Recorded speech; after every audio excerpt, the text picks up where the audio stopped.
Right, so Happy-Go-Lucky, just to put it into context, the last screening we had here was Topsy-Turvy, and there have been 2 films in between before this. There's been All or Nothing, and there's been Vera Drake. And Sally Hawkins is in both of those. So here she is in the leading role. So was the film a promise to Sally, in the sense? It wasn't a promise, but it certainly was. The notion, here's the thing.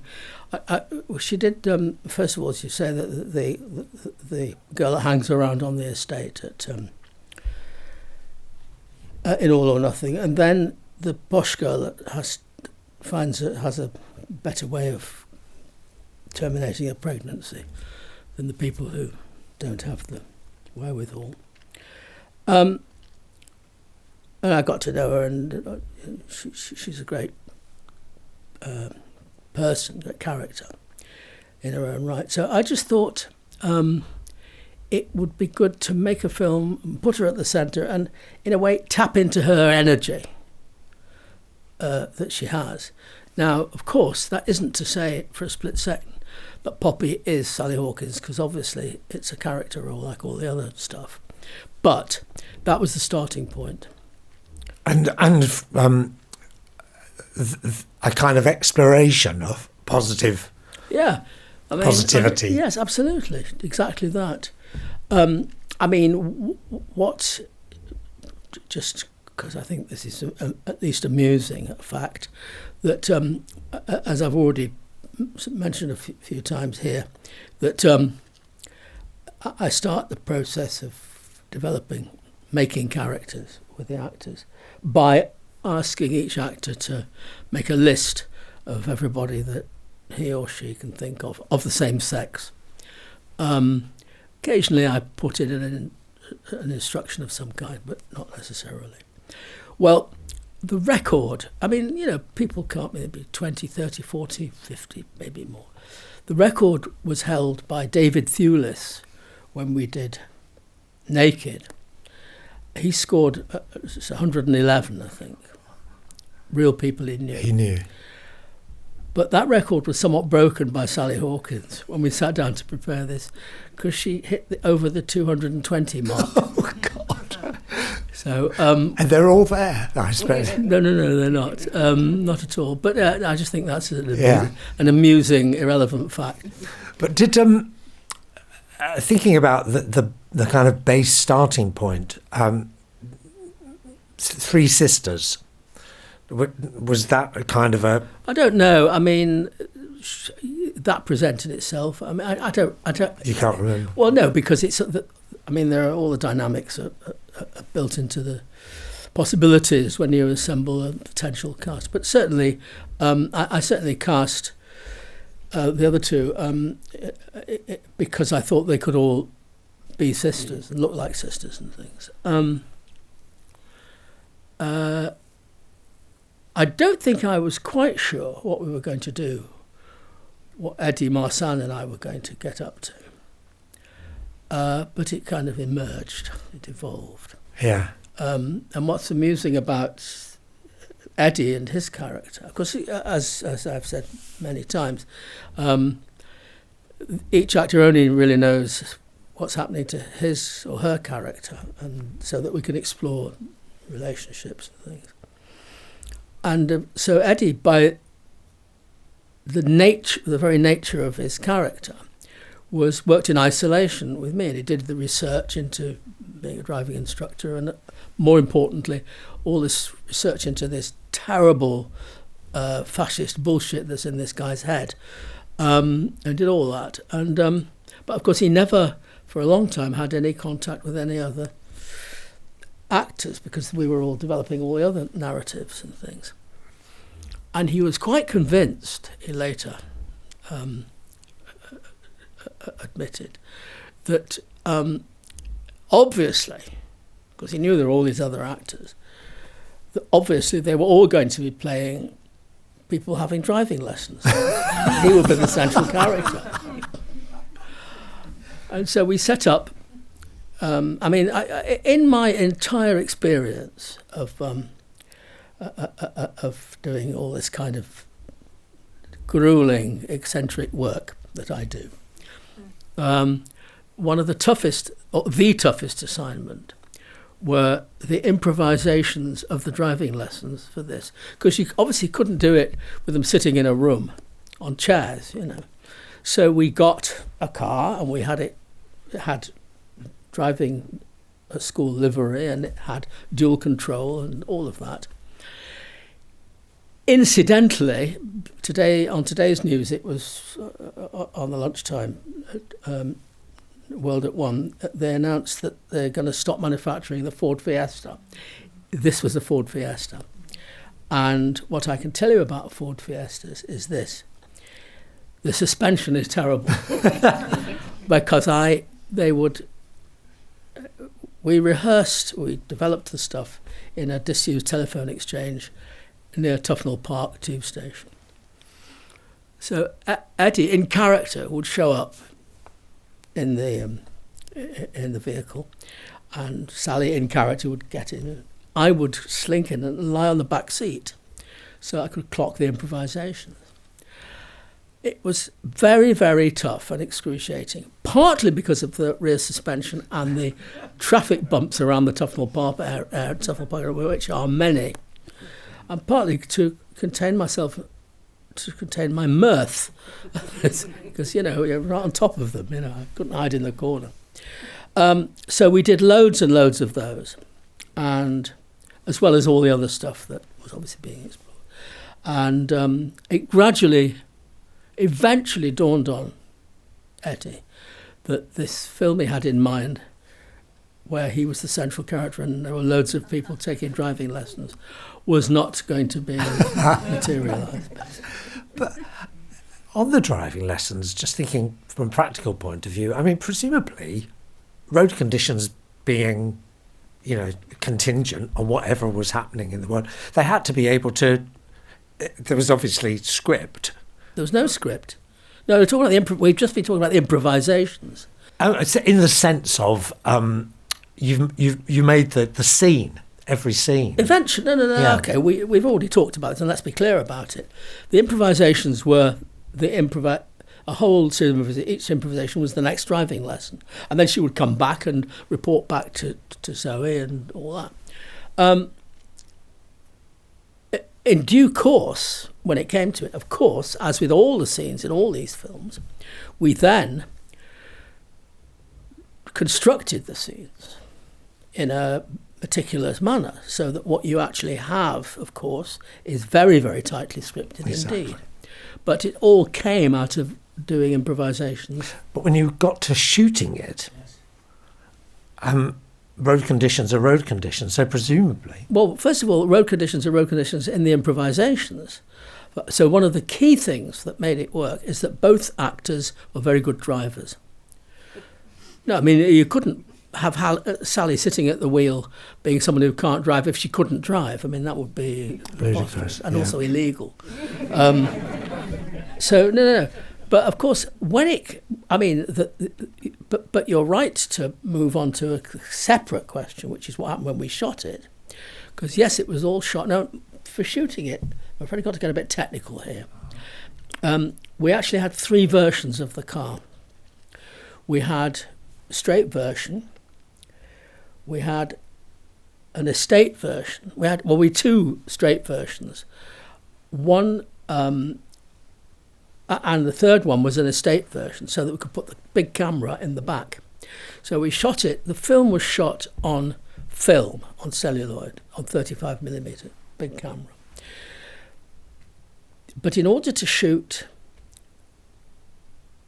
the driving lessons, with the actors actually driving, you see, as everyone will probably know, for the most part, driving scenes in films are done by putting the car on a trailer, a low loader, and so that the actors are pretending to drive, and then you can light it and shoot it and do whatever. Or you tow the car on what's called an A-frame, and so that the car in front guides where it goes. Now, I said actually that won't. Neither of those conventions will work for this. They actually have to be driving for real out there in the street, although the scenes will be constructed. So what Dick Pope, cinematographer, did was to combine the film camera with tiny so-called lipstick cameras, which are that big, which are digital, and he put them round in the dashboard and here and there, so that we could have close shots because the action is so specific. I mean, obviously you're going to get reactions to things. So although we did a whole lot of takes, you had, unusually for my films, scenes that were shot from multiple angles at the same time. And the effect, I mean, given digital tricks so that you could then make those digital shots, you could put them into soft focus so that they looked like it was film and everything. That's to say, the things through the window over there in the other side of the road. That made it all work. So we had, I won't bore you with exactly why there were 3 versions of the car, but for practical reasons they were. But it was all done by being out there.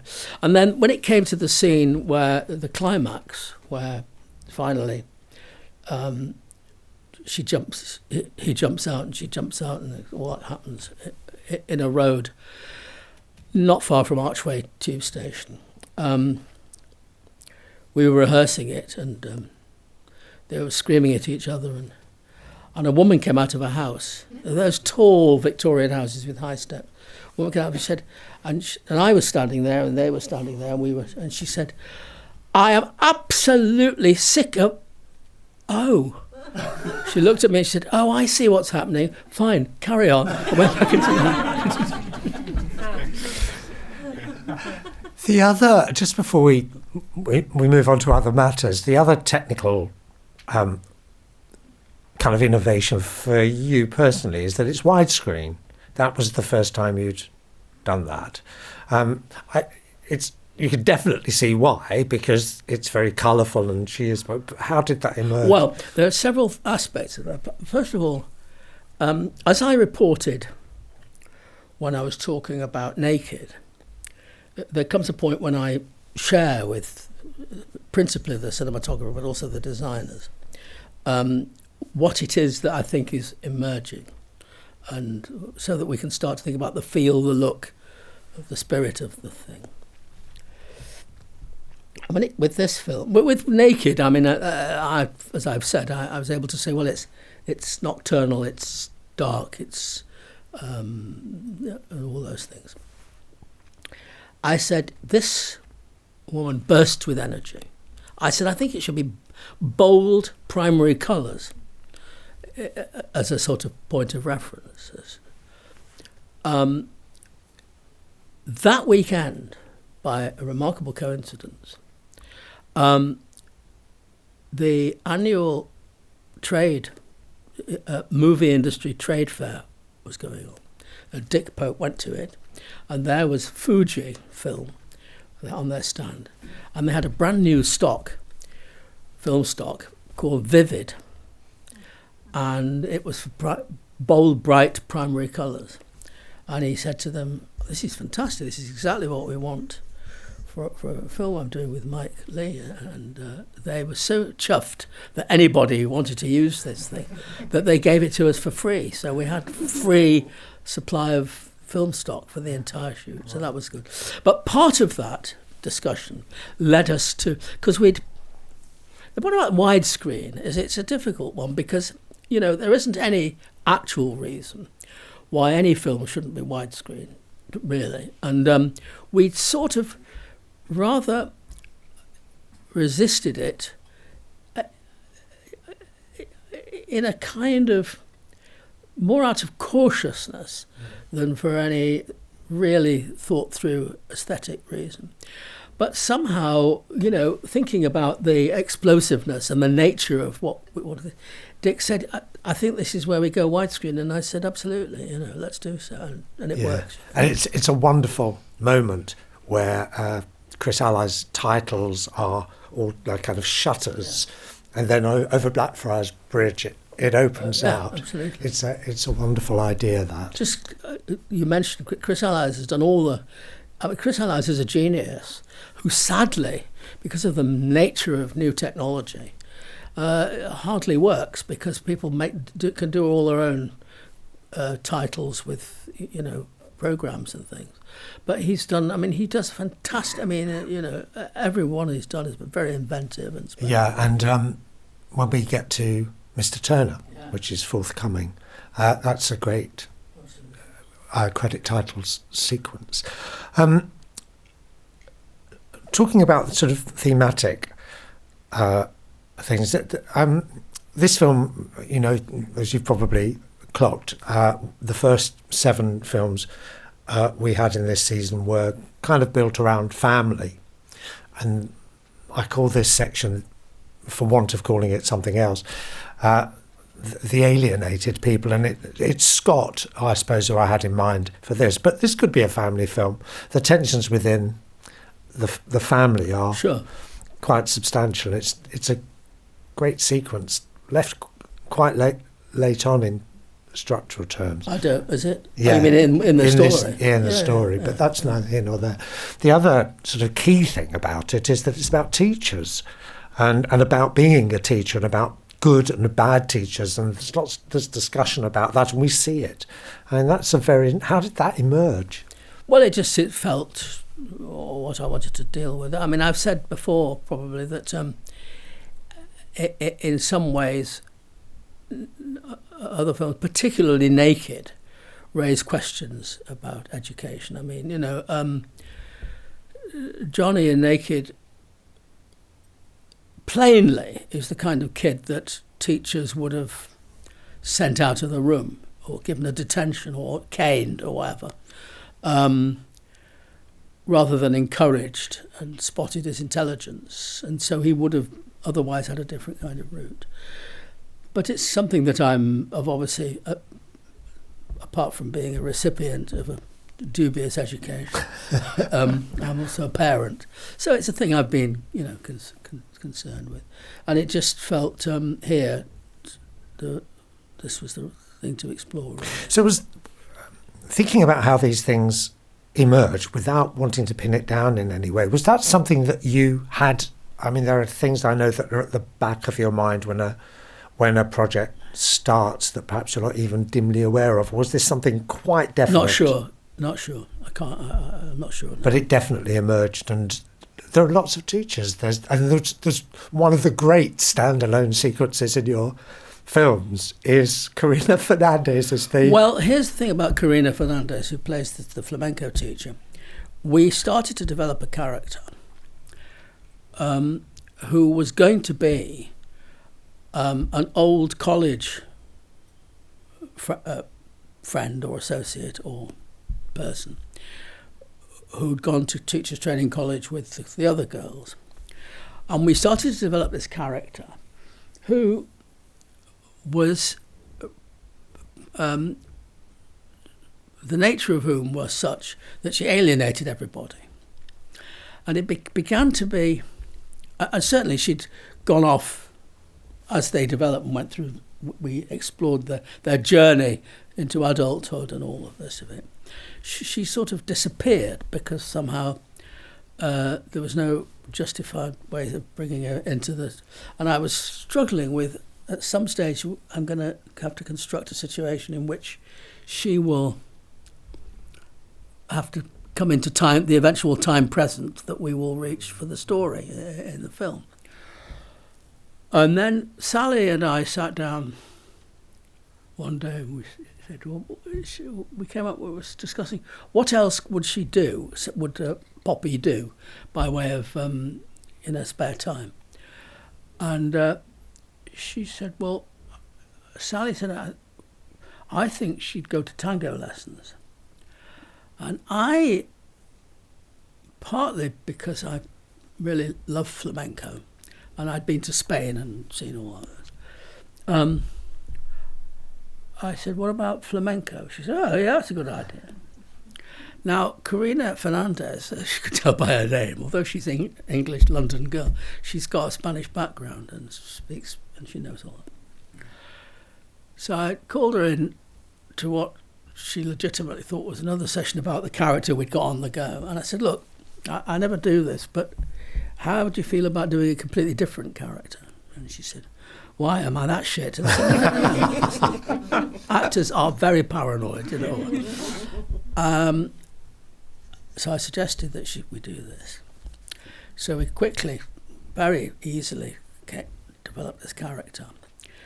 And we sent her off to Seville for the weekend, for a long weekend, to do some research. You know, I mean, that's the kind of film we were making. We had somehow had the money to do that. You know. And so she did that. And I mean, like, it just blossomed, you know.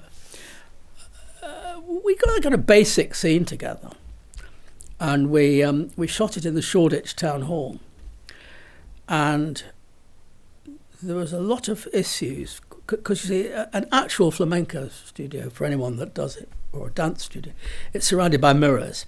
Now, you can't film in a room that's surrounded by mirrors for reasons that the most untechnical of you could work out. So the designer, Mark Tilsley, came up with this very clever scheme to have all these free standing mirrors on casters, so that they could all be just slightly, their angles could all be cheated, so that you never have the problem of seeing things you didn't want to see, like the camera, for example, the crew. But it took a lot of time to work out. So we showed up and we ran the scene as we'd constructed it, which was kind of basically. And it wasn't particularly that interesting, or, you know, it was the sort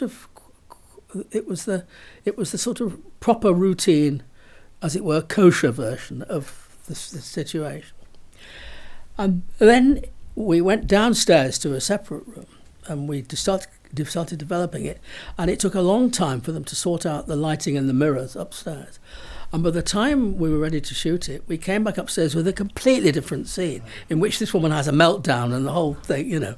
But of course, and that in a way is, I tell that story because in a way it's an illustration, or it's indicative of how we do these things. I mean, in the end, it's about the creative juices flowing when it comes to actually defining the scene itself, you know. And of course, in one double scene, Karina Fernandez absolutely nails it. But it reminds me, when we were talking about the great rehearsal scene in Topsy Turvy, which was up against time pressure. Everybody had to get out of the theatre, and it was all this kind of thing. And it's a great scene. It suggests that flying by the seat of your well-informed and well-rehearsed pants is actually... Well, you know, here's the thing. If you happen to look at the ceiling of the Sistine Chapel, you know, there's two fingers are doing that. Now, at some moment in history, the man was lying on his back on a scaffolding, and there was a moment when he did that. That was a moment, a creative moment. And because everything had come to a head to do that. And that's what happens when you make art. Yeah, and it's again a vindication of the risk, because if you do everything on a chart and you have the storyboards and everything is worked up with Act 1, Act 2, Act 3, and everybody... Important, what you're saying is when everything's worked out before anybody's shot at it. Exactly. It is dead. It is, and you don't really get things... Well, you wouldn't get any of this. No, absolutely.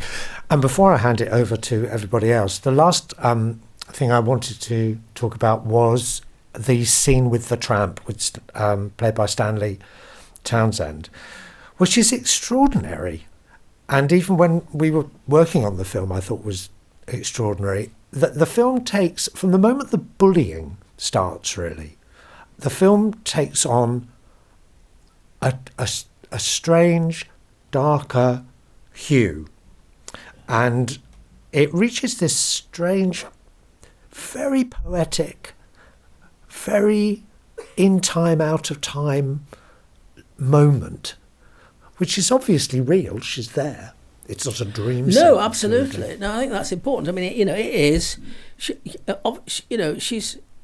first of all, things happen in the school, and she obviously goes off, and you see her kind of reflecting or meditating, or what she's walking amongst some greenery. And she just goes for a walk, and an extended walk, and finds herself, I mean, apart from anything else, and I hope this is obvious, that the thing about that event is she doesn't talk about it to anybody, to Zoe or anybody. It's a private thing.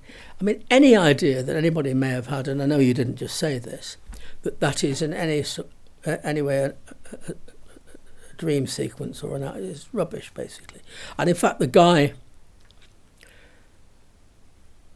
character, the tramp or whatever he is, what he's actually chanting is a Dublin version of Evening News. Anyone want the Evening News, or words to that effect?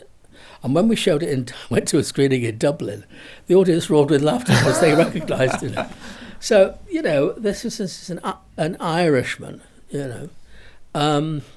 who's obviously lost it a bit, and has momentary flashes. We incidentally shot it in, this is quite interesting now from the point of view of what's now happening, is we shot it in the bowels of the Battersea Power Station before anybody started to turn it into what is now apparently a very posh and expensive shopping mall.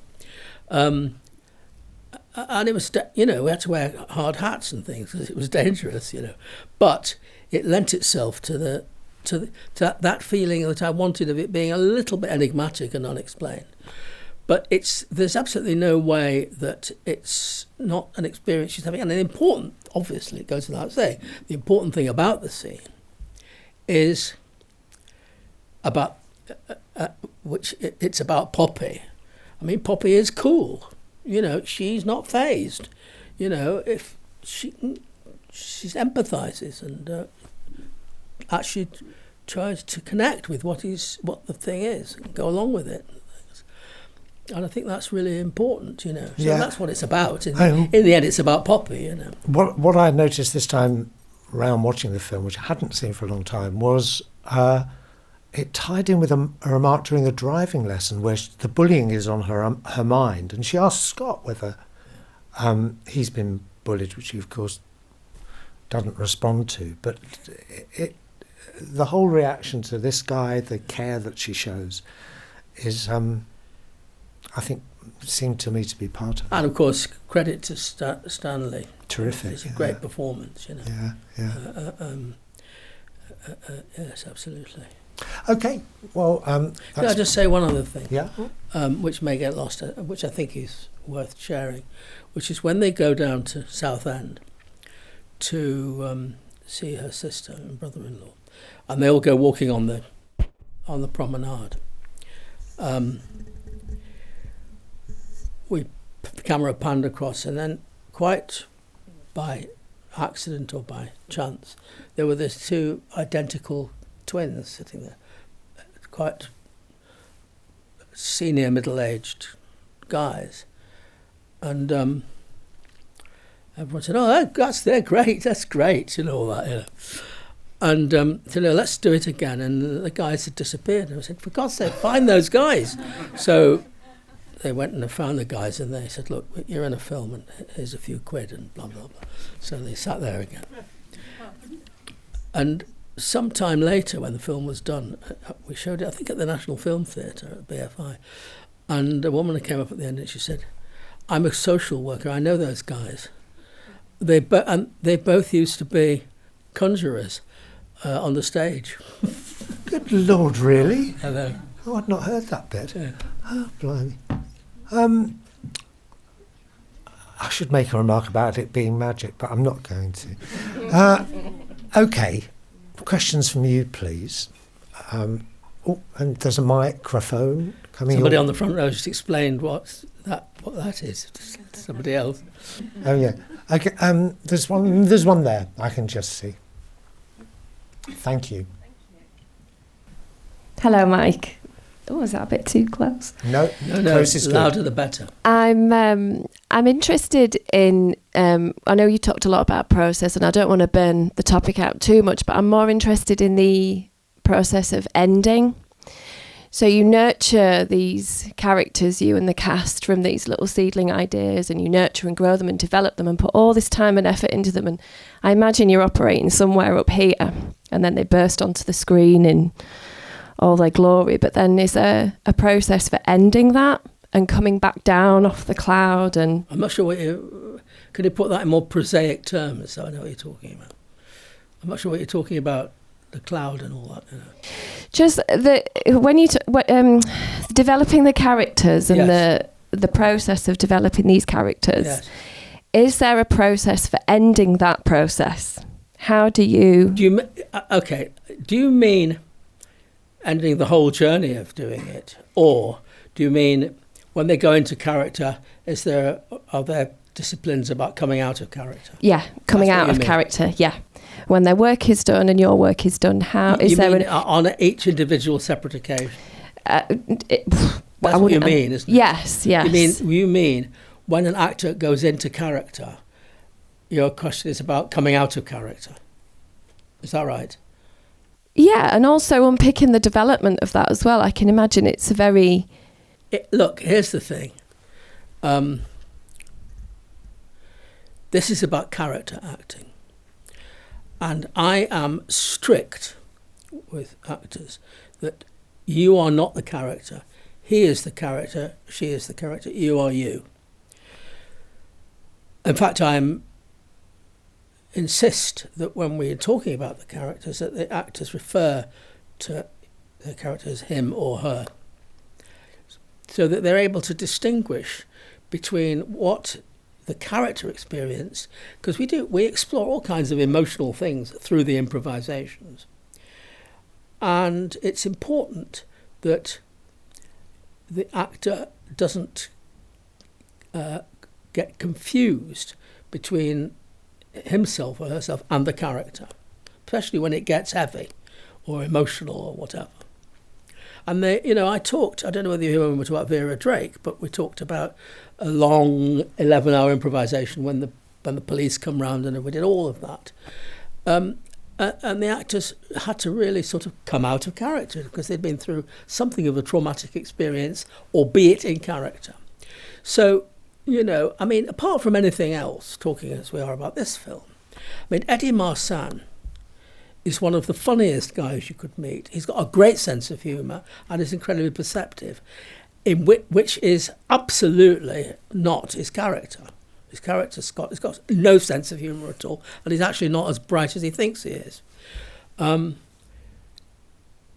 when it got heavy, when you're actually doing that stuff, when it actually is heavy, it's important that they're able to, and this is what you're asking me about, I think, able to really warm up, as we call it, go through a process of getting into character, and then go for it. But then when the time comes to say, okay, stop, come out of character, leave time and space to do that, then we can discuss it and we can work on it constructively. Is that what your question was about? Yes, it was. Thank you. That's great. Thank you very much for that. There's one here. Hi. I couldn't possibly tell the diversity of this screening of Happy Go Lucky today, other than the fact that this is the first time I've been able to see it in a cinema. And I think the fact it's in widescreen, and I've watched it so many times, had so many viewings at home, there are nuances in the language of the film that I've really only just picked up on this screening, and I think it lends itself to the magic of cinema. Like, for the first time ever, I've noticed Poppy is lowered in the doctor's appointment and the camera doesn't rise up. And I just think that's a very nice, subtle thing that I've just noticed for the first time, which is just nice when you can uncover that about a film.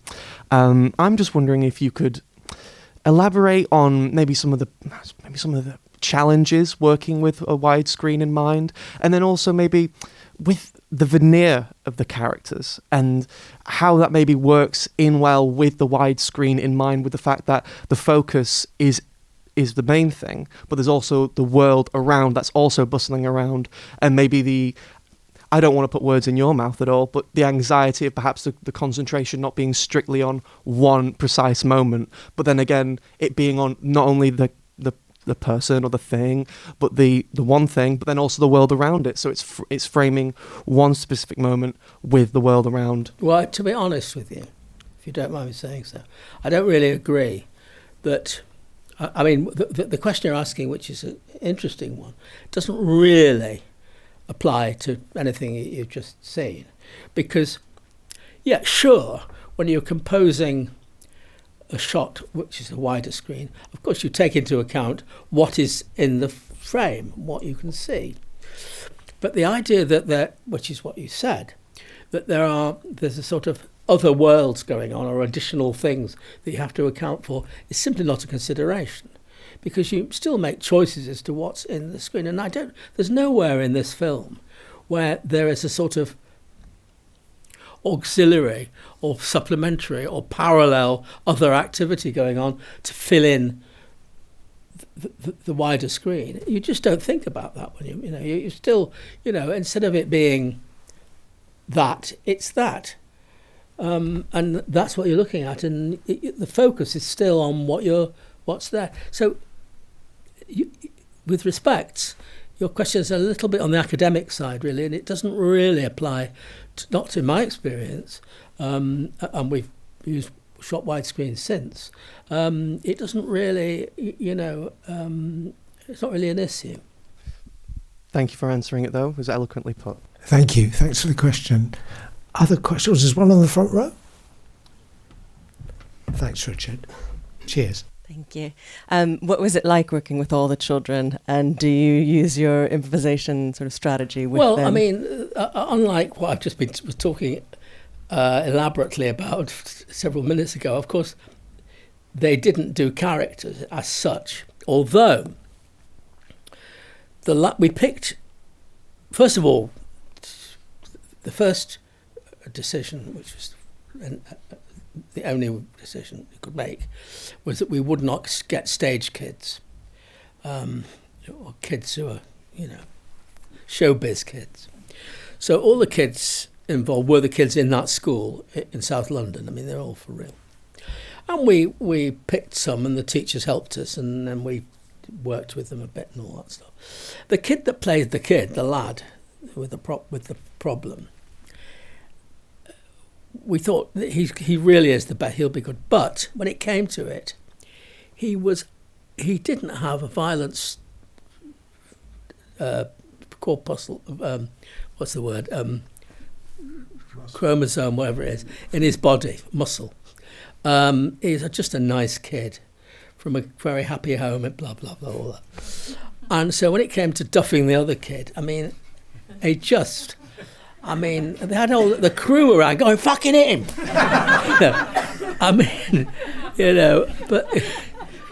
but he got what he had to do when it came to the sort of sulky scenes and but the actual bad behaviour of which was the sparking point of the whole thing. He was really he had to be really forced into it, really. But, they were great. They were natural, and they were, as I say, as opposed to the nightmare it would have been if we'd got sophisticated 6-year-olds who had, been in the West End for 12-year runs and things, Yeah. My favourite, I think, is the other bird scenes. I thought they were great. There must have been yeah. Well, of course. I mean, the thing is, Sally could do Poppy doing all that, and we just did it. It was for real. Yeah, that comes over, I think. Thank you. Oh, and next door. I think we got the right people here to ask about the music. Oh, right. I think it was a fantastic soundtrack, and the bike scene, especially at the start, before it was kind of hopes were crushed by the bike being stolen. Can you just tell us a little bit more about how that was developed and how that came about? Thank you. Oh, thank you. Well, it was my first film score, so it was. We'd already worked together on stage, and I'd done a lot on Topsy Turvy behind, during the rehearsal for that. I was quite frightened, and it took me quite a while. It took me quite a while to get it, really, didn't it? Really, I don't recall that. I'll take your word for it. I mean, my recollection is simply that you came up with this great succulent theme in waltz time, and it just I don't remember you. You don't remember? I don't remember your struggle. It was about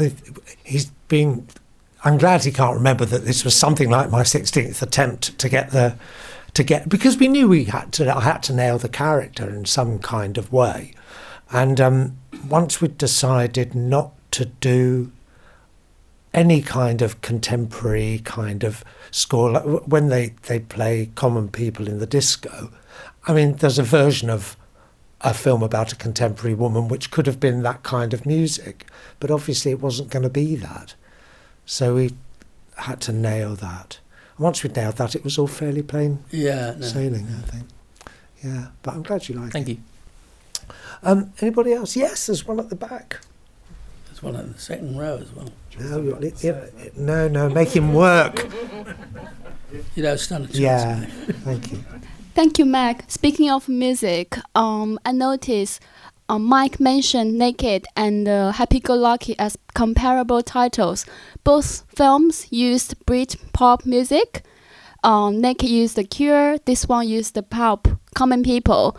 I wonder, is it intended you add this Britishness into your films, as a lot of your films are set in London?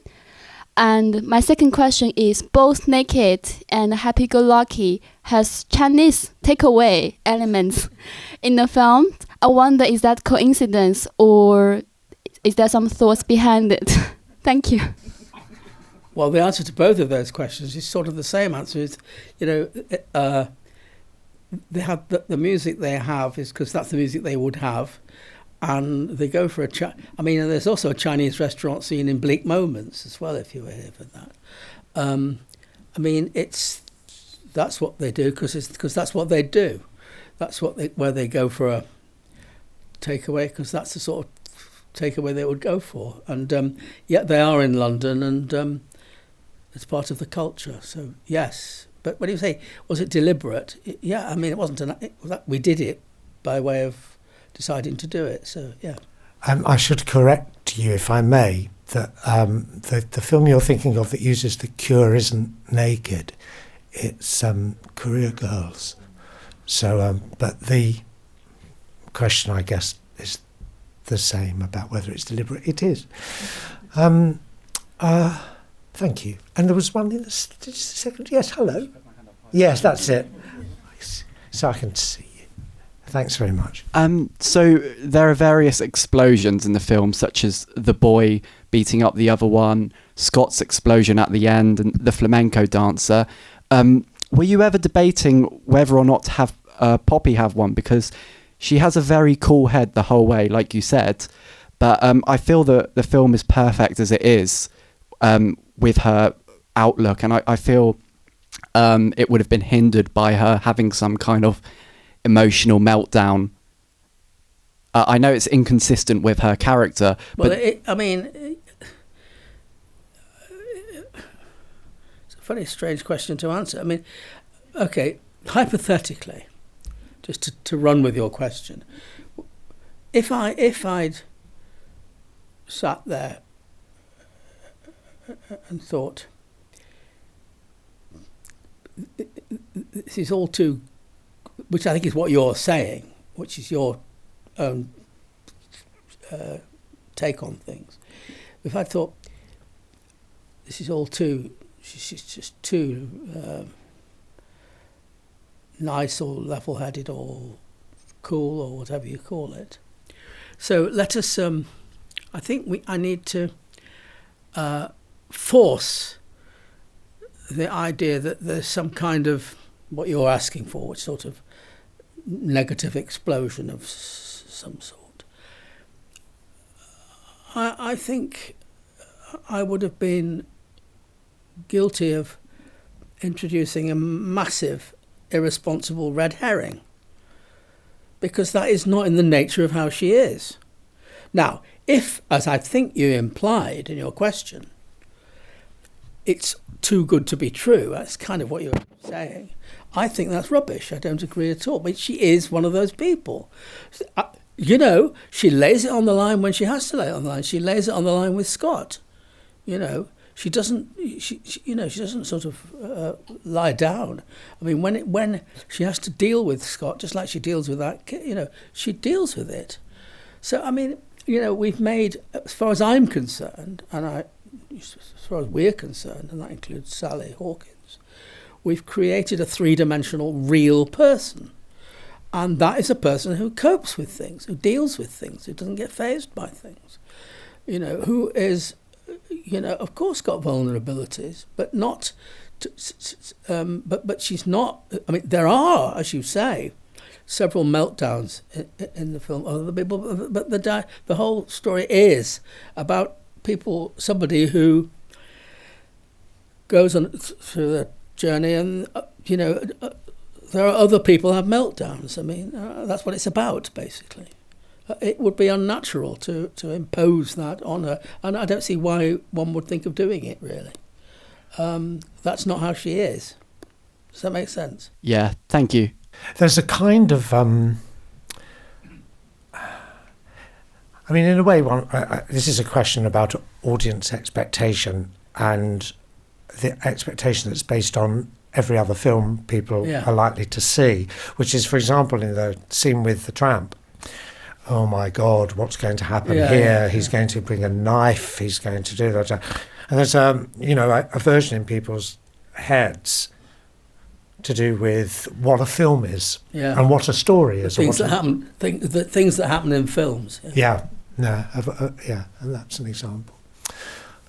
And yes, there's one there. I can see that hand waving. Thank you. Thanks. Hi, Mike.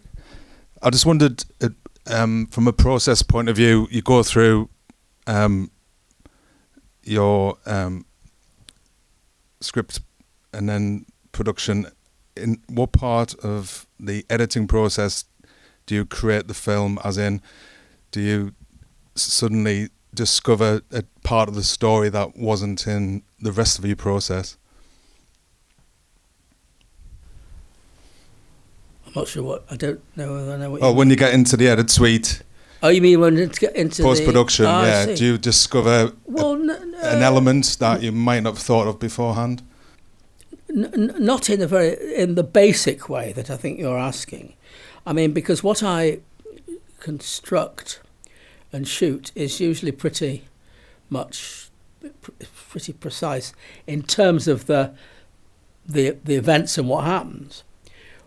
What does happen, and what happens with all films, is that, of course, the putting together of moments, moment to moment to moment, and the details within each sequence, of course, you know, heightens it, distills it, clarifies it, and within that, at a very refined level, yes, I mean, you think, that would be better if we missed that out. And, you know, so yes, in that sense. But in terms of what I think you're asking, which is kind of major kind of things that just weren't there or you didn't know were there, it just generally doesn't happen. And the other thing, of course, is that, it is a universal, undeniable truth, a fact, that all films are made in the cutting room, in the editing suite, as you call it.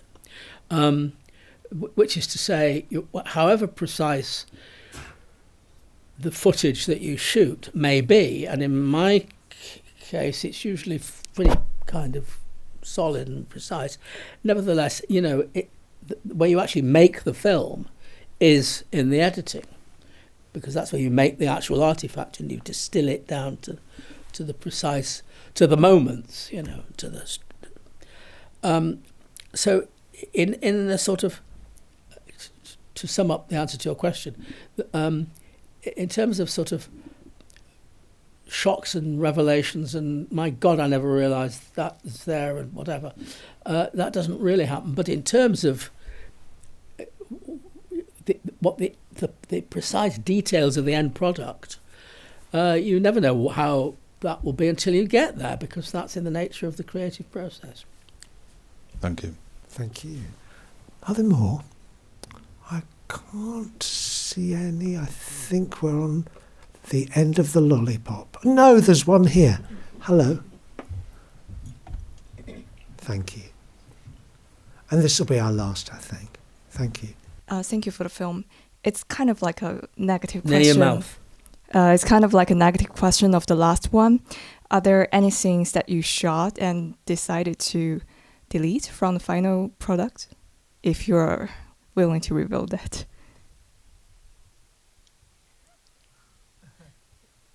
I'm trying to remember. I suspect not, but I can't think of anything.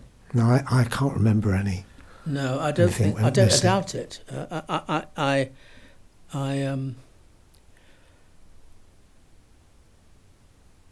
I mean, obviously, just to tie this in with the previous question. I mean, obviously, scenes like, I mean, okay, two things. One is when they go to Southend, and we shot them cavorting along on the front, on the promenade by the sea. That was quite loose, and the camera just followed them. And obviously, I worked with them a bit, but it wasn't precisely nailed down like 99% of the rest of the film, because it's in the nature of the thing, and there were people and stuff. So it had. Therefore, there were, I don't know how many takes there were, different goes at it, but by definition, we would have not used and therefore rejected some versions of it. More relevantly, in the last driving lesson, first of all, he picks her up and he clocks her with the boyfriend, and they walk and they jump into the car and then they drive off. And the next section where he's driving and he's really going berserk and really in a state, he was actually driving, and we shot it between Highbury Corner and what's it called, the Nag's Head, where the Seven Sisters Road crosses the Holloway Road, and round there. And he really was, it was really quite hairy, because he was actually in character and he was actually losing it. And it was actually, people were honking, it was quite dangerous. I mean, there could have been a crash, there wasn't. But so that was we were really unusually, and we were filming it, obviously we were in the car with the camera and all that. We did several takes of that. So of course, there were moments in that, and it's cuts. There's a lot of cutting goes on because her reactions, and so obviously there are things in there that we shot that plainly we didn't use because we distilled it down to So in that sense, there were things. But in terms of what you're actually asking me, which is whole scenes that were deleted, I don't think there were any. I originally wrote or tried to write music for that final driving lesson, and we agreed pretty early on that it was a disaster. Yeah. Because anything you do is leading to the audience, and we couldn't do that. Okay. Yes. Okay. Thank you very much for joining us. It's Mr. Turner next, and we look forward to seeing you there. Thank you. Thank you.